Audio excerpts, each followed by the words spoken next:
Okey, baik. Ini tadi daripada data yang kita ambil ni, kita nak plotkan pada graf di sini.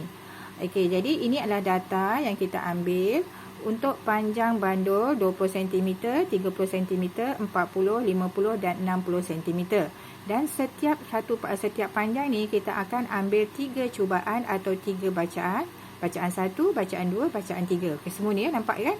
Kemudian kita kena cari purata. Okay, macam mana cari purata?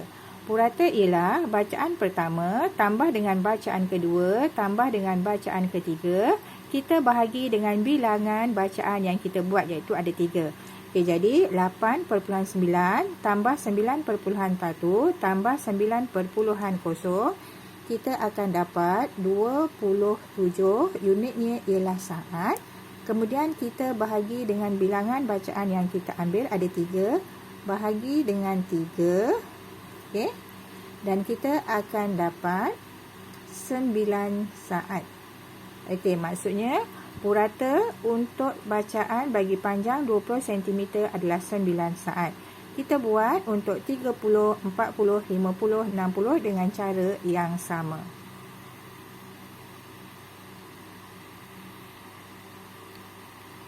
Okey, baik. Dah selesai. Kita dah dapat kelima purata untuk setiap bacaan. Dan kemudian daripada purata inilah kita akan plotkan ke dalam graf. Kita tengok graf kita ni ya. Okey, ini adalah graf kita. Okey, tadi kita katakan kita ada 2 pemboleh ubah, iaitu pemboleh ubah dimanipulasikan dan pemboleh ubah dimalakan. Okey, pemboleh ubah yang dimanipulasikan akan terletak pada paksi X. Yang ini iaitu panjang bandul pada paksi X ni, iaitu panjang bandul dalam cm ni. Dan kemudian yang bergerak balas kita letak pada paksi Y, iaitu masa untuk 10 ayunan lengkap. Okey, macam mana kita nak plotkan? Okay, ingat, bila kita buat graf 100% mesti gunakan pensel. Tak boleh satu pun kita gunakan pen. Tapi di sini saya terpaksa gunakan pen, sebab kalau saya gunakan pensel nanti awak tak nampak. Okey, awak tengok dekat kita punya data ni. Okey, data kita ada 9 saat, 11 saat, 13 saat, 15 saat dan 17 saat. Tapi awak tengok dekat awak punya graf, dia 5, 10, 15, 20. Jadi kita kena cari nilai untuk setiap kotak ini berapa. Okey, macam mana? Saya dah ajar macam mana kamu menggunakan mencari senggatan menggunakan jump randik dan juga menggunakan pembaris meter. Caranya ialah, okey, kita cari nilai ni, kemudian kita tolak dengan bilangan kotak yang ada. Okey. Jadi macam ni. Nilainya tadi 5. Okey, tolak dengan 0, unitnya ialah saat. Kemudian kita bagi dengan bilangan kotak 10. Jadi 5 saat bagi dengan 10, satu kotak bersamaan dengan 0.5 saat. Okey, 0.5 saat. Ataupun kita katakan ini untuk satu kotak. Jadi kalau kita nak senang, kita boleh katakan bahawa 2 kotak tu, okey, setiap satu kotak ni, nampak tak? Setiap satu kotak yang kecil ni, dia adalah 0.5 saat. Jadi 2 kotak kecil ni, 1, 2, dia mewakili kepada 1 saat. Jadi kalau kita nak plot graf untuk masa 0.9 saat, kita kena cari di sini. Jadi kita kira 2 kotak, 1, 6, ni 5, 5.5, 5.6, 6.5, 7, 7.5, 8, 8.5, 9. Okey, di sini 9. Okey, di sini adalah 9. Okey, kita tandakan sini 9. Kemudian kita buat satu garis putus-putus. Okey, kita buat satu garis putus-putus betul-betul di atas 20 yang 0.9 tadi. Kita buat mendata. Okey, mungkin saya tak tepat sebab saya gunakan pen.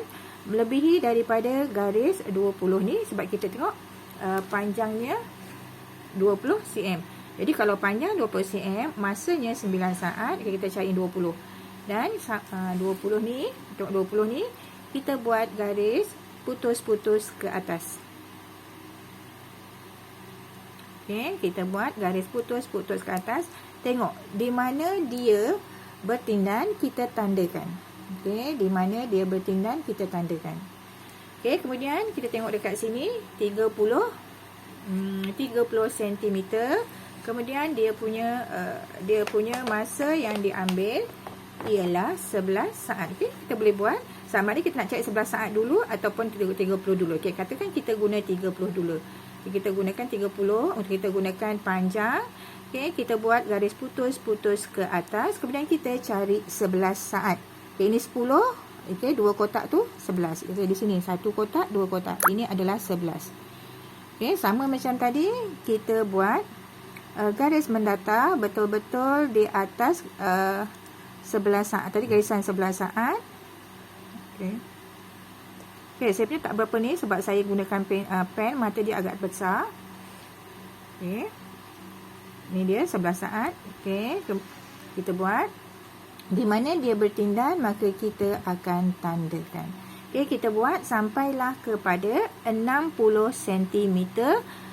Okey, kita buat sampailah kepada 60 cm di sini.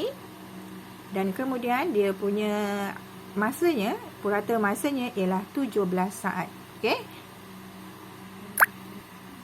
Okey, baik. Kita akan dapat 1, 2, 3, 4, 5. Okey, kita dapat 5 titik. Dan kita dah dapat 5 titik tu iaitu 20, 30, 40, 50, 60. Kita sambungkan daripada titik yang pertama ini kepada titik yang terakhir. Okey, sebab kita nak menginterpretasi data. Nak menterjemah data. Okey, kita sambungkan. Okey, dah. Okey, ini adalah kita punya graf. Jadi macam mana kita nak mentafsir data? Kita nak mentafsir data, kita tengok. Kita tengok dekat sini. Okey, bila panjang bandul ini bertambah, maka dia punya masa ayunan juga bertambah. Buat tengok titik di sini dengan titik di sini. Okey, bila masa dia bertambah, dia punya masa, bila panjang ini bertambah, ayunannya juga masa untuk ayunan lengkap juga bertambah, sama dengan sini. Dan bila dia akan membentuk garis lurus macam ni. Okey, ini kalau kita dapat graf yang bergaris lurus macam ni, kita katakan dia berkadar sama. Okey, dia berkadar sama. Berkadar ataupun berkadar terus. Okey, daripada graf ini, daripada data yang kita perolehi tadi, kita boleh katakan bahawa apabila panjang bandul bertambah, maka masa untuk satu ayunan lengkapnya juga bertambah. Okey, masa untuk satu ayunan lengkapnya juga masa untuk 10 ayunan lengkapnya juga bertambah. Okey, sama tak dengan kita punya hipotesis? Tadi sama. Sebab hipotesis kita kata tadi bahawa bila panjang bandul bertambah, masa untuk satu ayunan bertambah. Bila sama, kita salin balik, kita ambil saja hipotesis kita dan kita letakkan di bawah kita punya kesimpulan.